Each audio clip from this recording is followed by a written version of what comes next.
క్రీస్తునందు ప్రియమైనటువంటి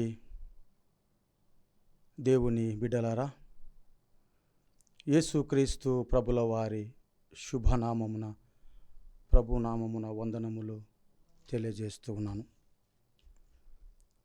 ఈ లెంటు ధ్యాన స్రవంతి వీక్షితులందరికీ దేవుని పేరట శుభములు. ఈ బృహత్తరమైనటువంటి కార్యక్రమానికి శ్రీకారము చుట్టినటువంటి మన అధ్యక్షులు, ప్రియతమ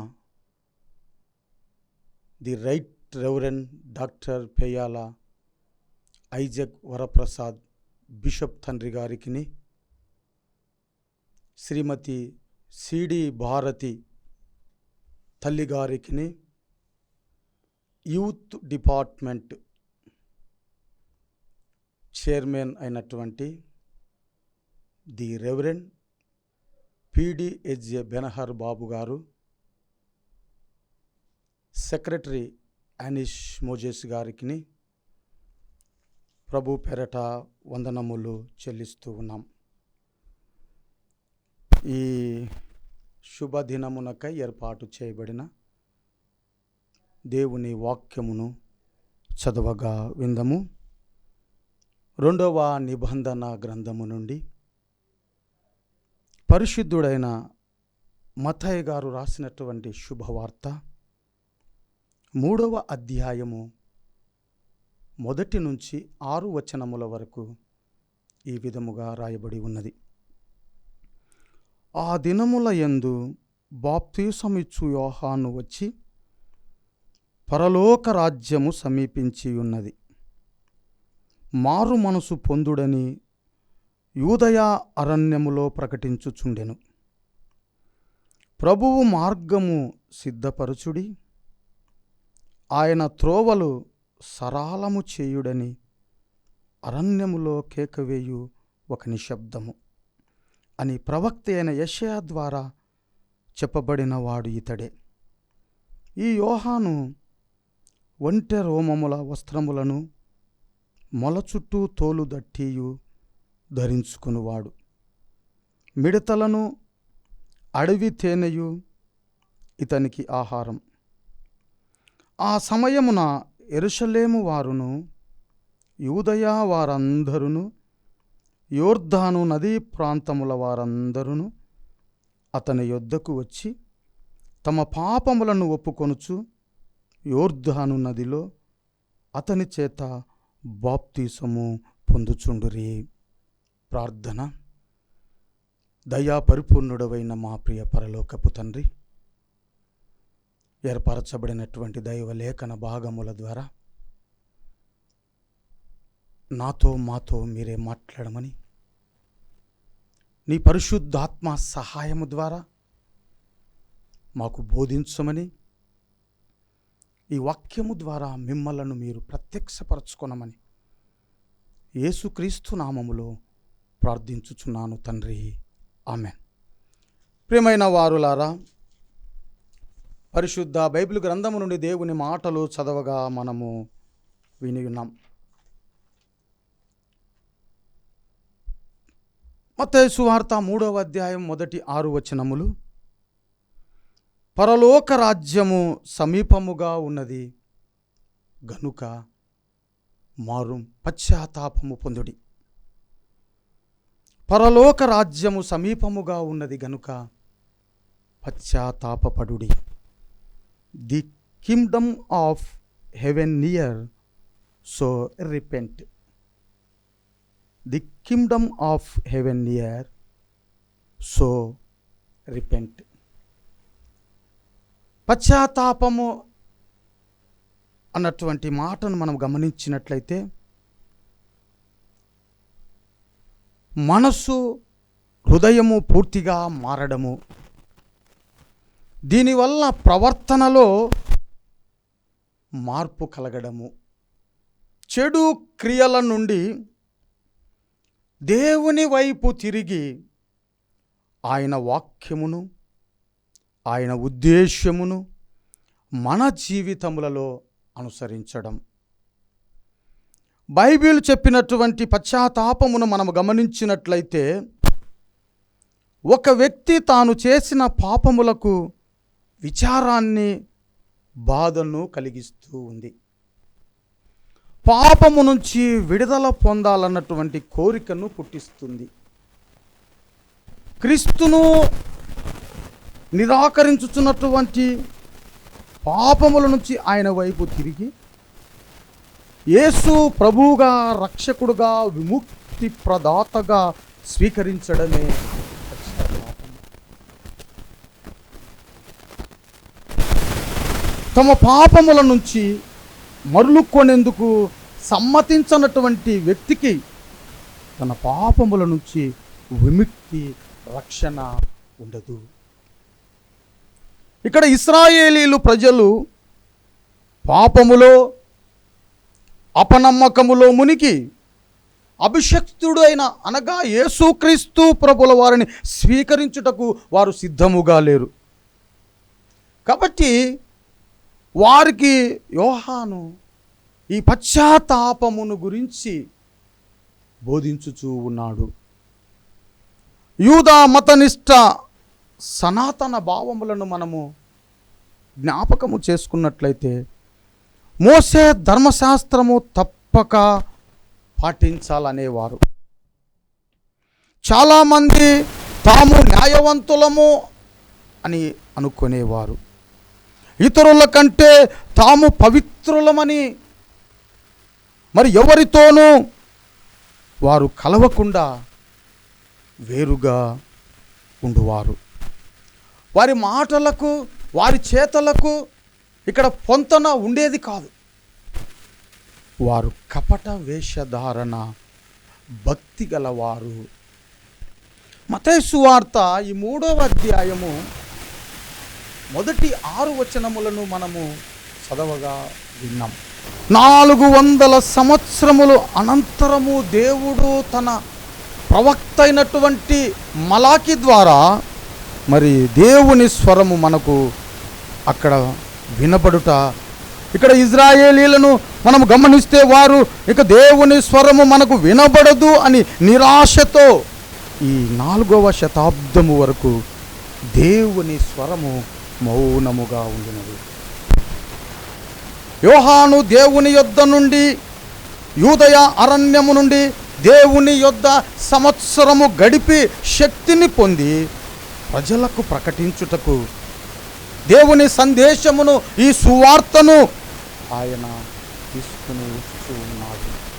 దేవుని సహవాసముతో సిద్ధపడి ప్రజల ముందుకు వచ్చి దేవుని వైపు ప్రజలను నడిపించే వ్యక్తిగా, దేవుని తట్టు తిరగమని రానై ఉన్నటువంటి మెస్సయ్య కొరకు ఆత్మలను యెషయా కుమారుడైనటువంటి ఏలియా వస్తాడని వారు నమ్మేవారు. మలాకి గ్రంథము 4వ అధ్యాయము 5వ వచనములో రాయబడి ఉన్నది. యోహాను ఒంటె రోమముల వస్త్రములను మొల చుట్టూ తోలు దట్టియు కట్టుకున్నాడు. ఈ వస్త్రధారణ ఏలియా కలిగి ఉన్నాడు. యోహాను యొక్క ఉద్దేశం ఏమంటే, యోహాను యొక్క పని ఏమంటే, దుష్టత్వము చెడు కనబడినను దాన్ని ఖండించువాడు. ఉదాహరణకు మరి హేరోదు అక్రమ వివాహములను, సద్దూకైల పరిసయ్యుల మత సిద్ధాంతములను, యూదుల ఆచారములను, సామాన్య ప్రజల పాపములను మరి రాజులు, అధికారులు వారి తప్పులను గురించి హెచ్చరించువాడు. ఇది అవినీతి మీద యోహాను చేస్తున్నటువంటి ఒక యుద్ధం. నీతిని అనుసరించమని ఆయన హెచ్చరించుచూ ఉన్నాడు. యోహాను దేవుని విలువలను ఆధారము చేసుకొని అవినీతిని ఖండించుచూ ఉన్నాడు.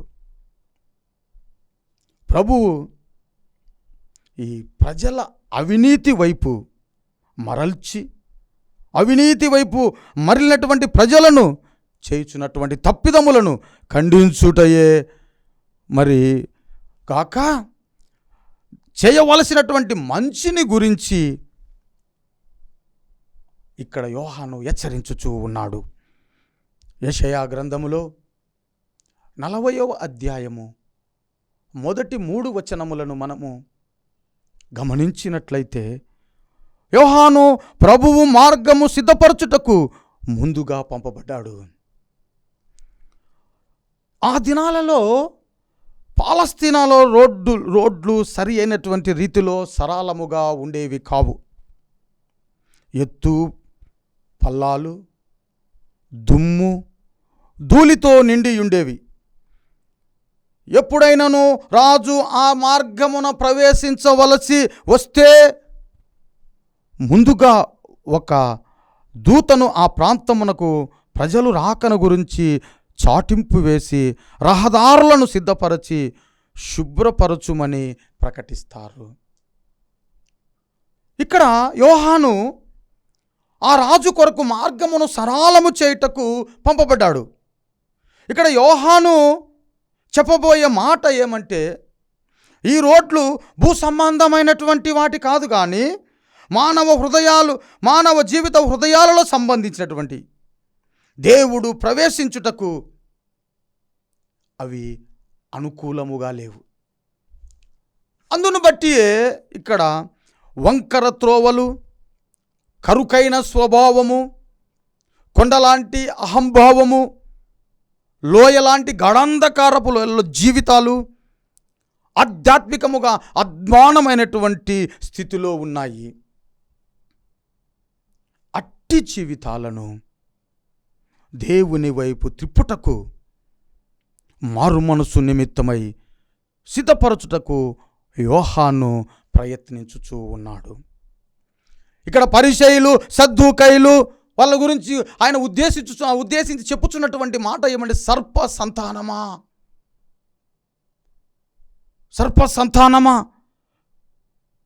అని హెచ్చరిస్తున్నాడు. నిజముగా బాప్తీసము పొందుటకు మీరు వచ్చారా, లేక ఉగ్రత నుండి తప్పించుకొనుటకు పారిపోయి వచ్చారా? అప్పుడు వారు సర్ప సంతానము కాదు, అబ్రహాము సంతానమే. ఎందుకంటే అబ్రహాము సంతానము దేవుని రాజ్య వారసులు అనే అహంభావము వీరిలో ఉన్నది. అతిశయించుట మారు మనసుకు తగిన ఫలములు ఫలించుడి అని చెప్తా ఉన్నాడు. మత్తయి సువార్తలో 3వ అధ్యాయము 8-9 వచనములను మనము గమనించినట్లయితే, అతిశయించుట మాని మారు మనసుకు తగిన ఫలములు ఫలించుడి అని తెలియజేయుచున్నాడు. మారు మనసు అనగా చేయుచున్నటువంటి పాపపు క్రియలు, పాపపు ఆలోచనలు, పాపపు జీవితము, దేవునికి వ్యతిరేకమైన మార్గములను విడిచిపెట్టి దేవుని వైపు తిరుగుట, పాపములను ఒప్పుకొని విడిచిపెట్టవని యోహాను ఉద్బోధిస్తూ ఉన్నాడు. గలతీ రాసిన పత్రిక 5వ అధ్యాయం 19-21 వచనములో, ఈ శరీర కార్యములను విడిచి ఆత్మ సంబంధమైనటువంటి ఫలము, ఆత్మ సంబంధమైనటువంటి ఫలితమును మరి కలిగి ఉండవలసిన వారమై ఉన్నాము అని తెలియజేయబడుతూ ఉంది. ఇక్కడ ఎవరైనా ఫలింపలేకపోతే తప్పక వినాశనము పొందుదురని యోహాను హెచ్చరించుచూ ఉన్నాడు. ఇప్పుడే చెట్టు ఏరున గొడ్డలి ఉంచబడి ఉన్నది. మంచి ఫలములు ఫలించకపోతే ప్రతి చెట్టు నరకబడి అగ్నిగుండములో వేయబడునని తెలియపరుస్తూ ఉన్నాడు. కాబట్టి ఈ లెంటు కాలములో మనలను మనము తగ్గించుకొని దేవునికి సమీపస్తులుగా, దేవునితో సహవాసము చేస్తూ, దేవునికి ఆయాసకరమైన, దేవునికి వ్యతిరేకమైన, దేవునికి ఇష్టము లేనటువంటి మనలో ఉన్న లోటుపాటులను సరిచేసుకొని దేవునికి ఇష్టలైనటువంటి జీవితము జీవిస్తూ ఆయన నామ ఘనత మహిమ నిమిత్తమై మనము ముందుకు సాగుటకు ఆ త్రియేక దేవుడు సదా మనకు తోడై ఉండునుగాక. ఆమేన్. దేవుడు ఈ కొద్ది వాక్యమును దీవించునుగాక. ప్రార్థించుదము. స్తుతి మహిమ ఘనత ప్రభావములకు అర్హుడవైన దేవా, పశ్చాత్తాపము ద్వారా ప్రభువా చెడు నుండి నాయనా విడుదల పొందుకొనుటకు మీరిచ్చినటువంటి శ్రేష్టమైన మంచి అవకాశం కొరకై కృతజ్ఞతలు వందనములు చెల్లిస్తూ ఉన్నాం. మరి ఈ తపస్సు కాలములో దీక్షతో, పట్టుదలతో, విశ్వాసముతో ప్రభువా నమ్మకస్తులుగా నీ జీవించే ఆ బృహత్తరమైన ఆశీర్వాదకరమైన ఆ ధన్యత మాకు కలగజేసి శుభప్రదమైన నిరీక్షణ మార్గములో మమ్మలను నడిపించమని యేసుక్రీస్తు నామములో ప్రార్థించుచున్నాను తండ్రి, ఆమేన్. పరమ తండ్రి అయిన పరిశుద్ధుడైన యెహోవా దేవుని యొక్క దీవెన, ఆయన కుమారుడును రక్షకుడైన యేసునాథుని యొక్క కృప, ఆదరణకర్త అయినటువంటి పరిశుద్ధాత్మ దేవుని యొక్క నిత్య సహవాసము ఇప్పుడును ఎల్లప్పుడును సదా తోడై ఉండునుగాక. ఆమేన్.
Shine.